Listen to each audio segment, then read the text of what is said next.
this is Lori's Kitchen. Tayo po ay magluluto ulit at samahan niyo po ako.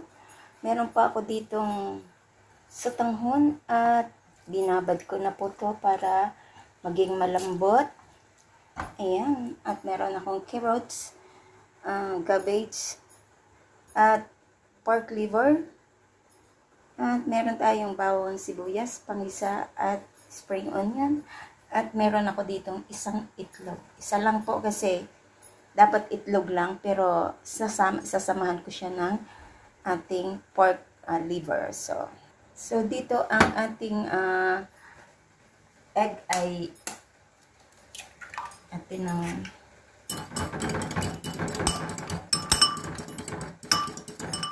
batingin. At dito sa ating pork liver ay maglalagay ako ng oyster sauce and black pepper for marination. Para marinate natin. So, ayan, halo na at mag-start po tayo sa ating pagluluto. So, dito po sa ating pan ay nagpainit po tayo ng mantika. At ilagay na po natin siya.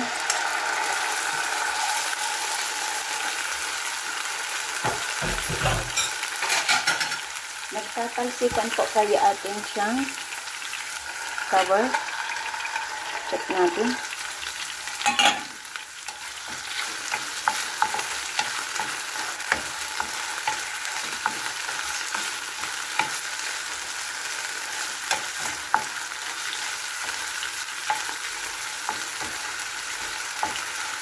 So, i-cover din po ulit natin para yung madaling maluto itong ating pork liver. So, ayan na siya.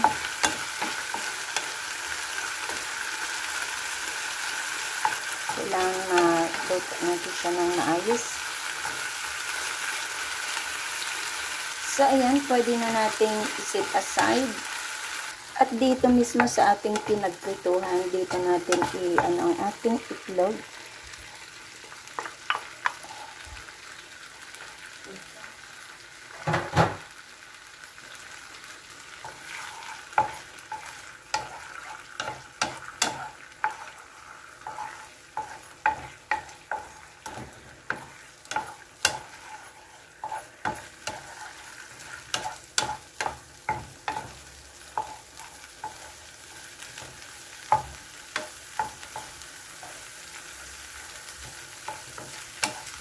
Tuin lang po natin siya.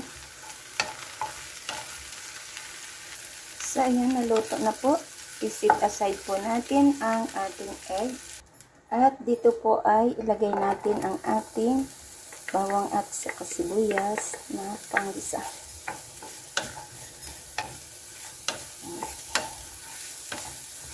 Alusula na siyang, konti lang kasi ang ating mantikang nilalagay ko. Ayan. Para hindi madami mantika.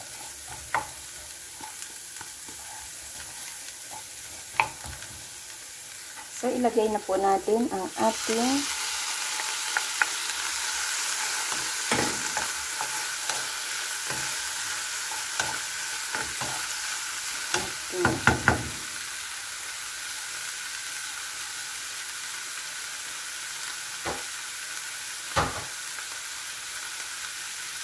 at ilagay na po natin ang ating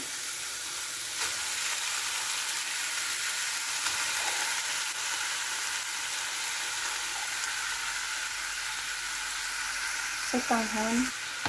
So, maglalagay po ako ng kaunting sabaw.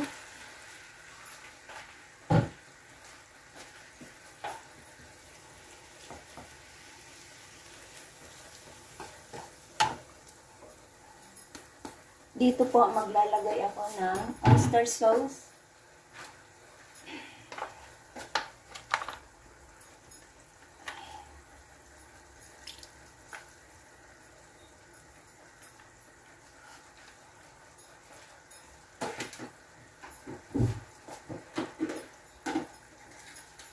At magic syrup.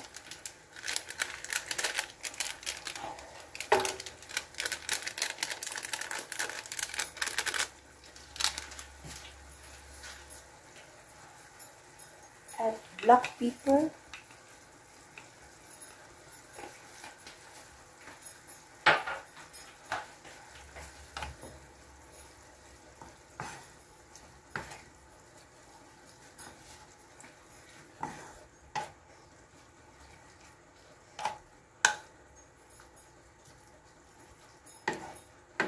Lutuin po natin ang ating sutanghon.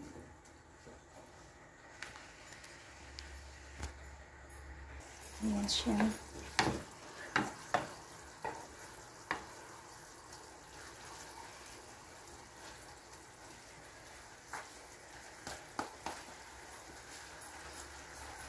At ilagay ko na po ang ating prepared na carrots.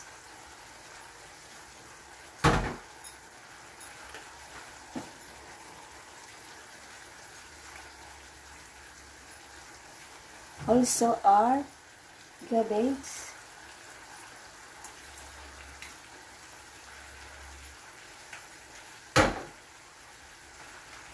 At i-combine po natin.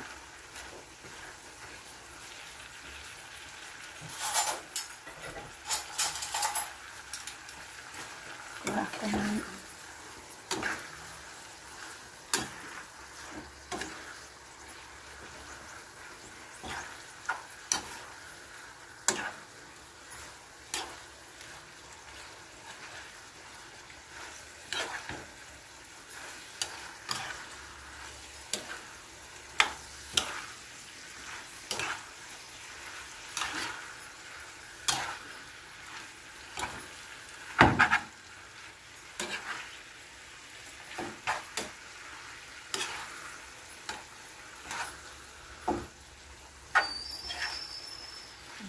meron na tayong pansit.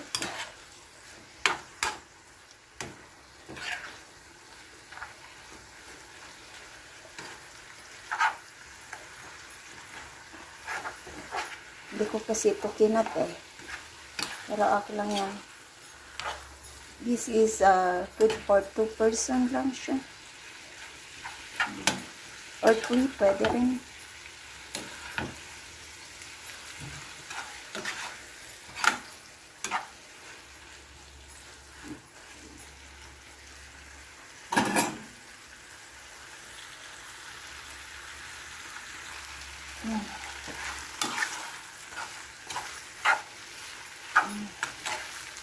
Sarap niyan.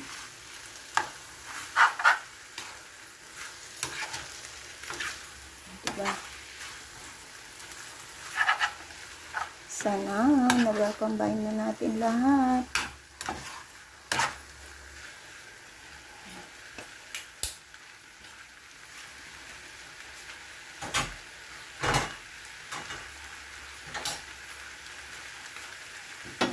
At ilagay na po natin siya sa ating, ilagay na natin tong ibang egg. Ang iba po itatoppings ko mamaya. Dapat po dalawa kaso tama na yung isa kasi mayroon naman siyang half spring onion. So ilagay na po natin siya sa ating serving bowl. Yan. Very easy to cook na sutanghon. So, ayan na ang ating sutanghon. Pansit. Ilagay na po natin dito ang ating itlog. Kahit itlog lang po, pwede na po niyang ilagay. Ayan. Kain na tayo ng ating merienda. At dagdagan po natin ng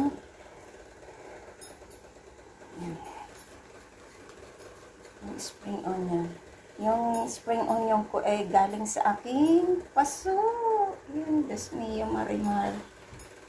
Oh, yan, di ba? Hindi na ako bibili at tatakbo ng palengke.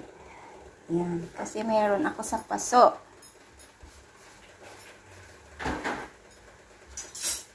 Ayan. Thank you so much po sa inyong pagsama sa aking premiere for tonight.